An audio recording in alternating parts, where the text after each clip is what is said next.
you had mentioned that, previous experience of working with technology. I mean, there's things like, I think it's Dojo is what we use to communicate, where parents and teachers can communicate, right? But Right. outside of that, other than using the Chromebooks or the iPads in the classroom, there wasn't much experience at the level of education, like K through, I guess you'd say 6, maybe, as much.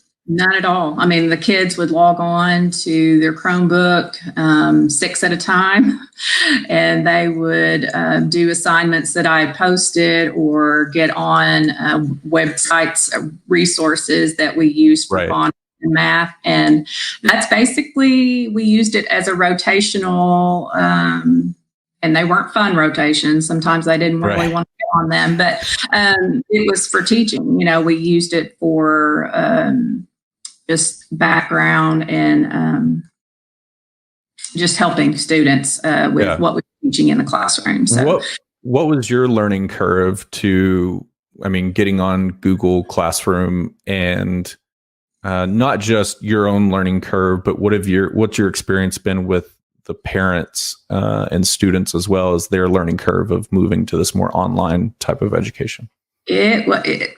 First of all, even to set it up, I was a nervous wreck because I was afraid I was going to do something wrong. I mean, you're told at lunch to set this up, and then by Monday, we were loading assignments.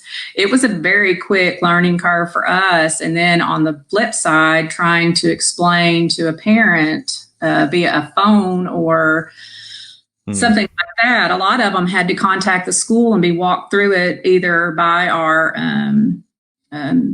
technology person in our building, which is our librarian, Right. media specialist, or someone else in the tech department was trying to walk parents through setting that up. It's just, the short time and the turnaround that we had was just incredible. But our district wanted to make sure that our children did not miss a day of education, a day of instruction. So we were on it, I think, faster than most in the state, just for the mere fact that, Lakeside believes in students Kind of first. setting an example there. Setting the bar, right. So what about 13th was the last day of school. On that Sunday, Governor Hutchinson reported, there were 16 cases in Arkansas. That was the 15th. And 2 cases were in Garland County. And so he wanted to start shutting down schools on that Tuesday, which was the 17th. But because there were already cases in Garland County, I know our district decided to shut down for Monday. Right. On the 16th. So that was. What about the learning curve? Yeah. What's your experience been in terms of parents getting involved? So this has been, I want to say, unprecedented. I know in my 32 years of life, this has never happened. I'm not sure, what kind of the rest of history, but this is very unique in how quickly this came about and pushed parents to really start being way more involved in the education of a child, because you have to get them set up, especially for first graders, right? Like a high school student, I can imagine they're already familiar with the computer. They're just going in, doing their stuff. Right. What was the learning curve been for the parents that you've seen? Well, I think parents were shocked at how much we actually did cover in the classroom, and in a day. Yeah. I've had lots of parents that were just amazed at how much we actually covered. Yeah, they were.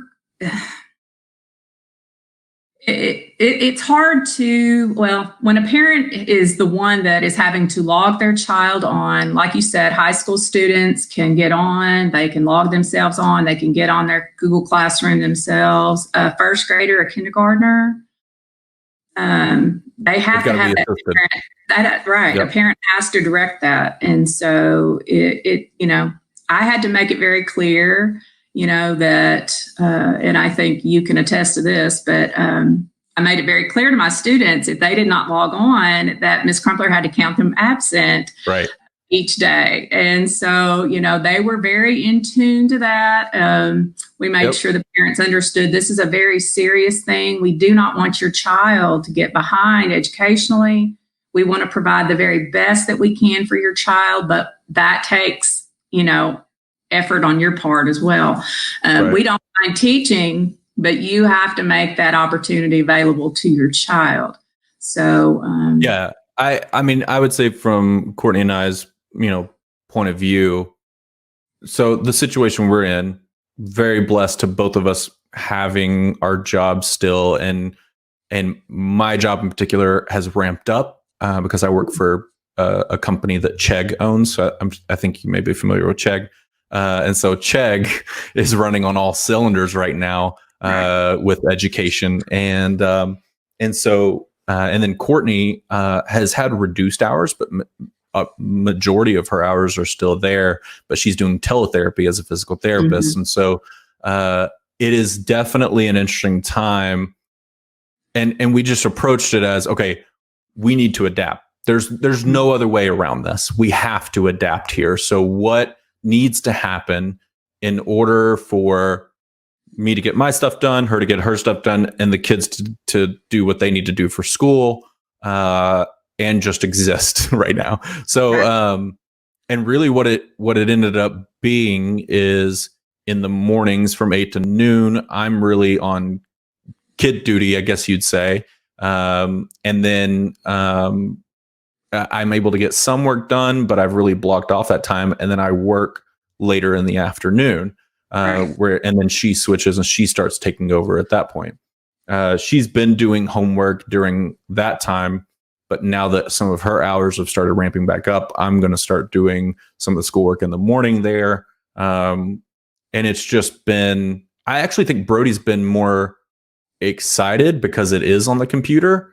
I've not actually heard a lot of pushback from him. Like there's some of the I don't want to do this one thing because I don't like this one topic. It's like, well, you just got to do it. But I've noticed him more engaged because it's on a screen, which has been an interesting kind of insight into this. And so that's one thing that I was surprised by, but it definitely takes adapting, but it's able to be figured out, I think. Right. Well, we have a routine in the classroom. Children thrive on routine. They thrive on knowing what's coming next. They feel more comfortable with that. And so having a good routine at home, like you said, you do dad duty from 8 to whatever, right. And then you switch off.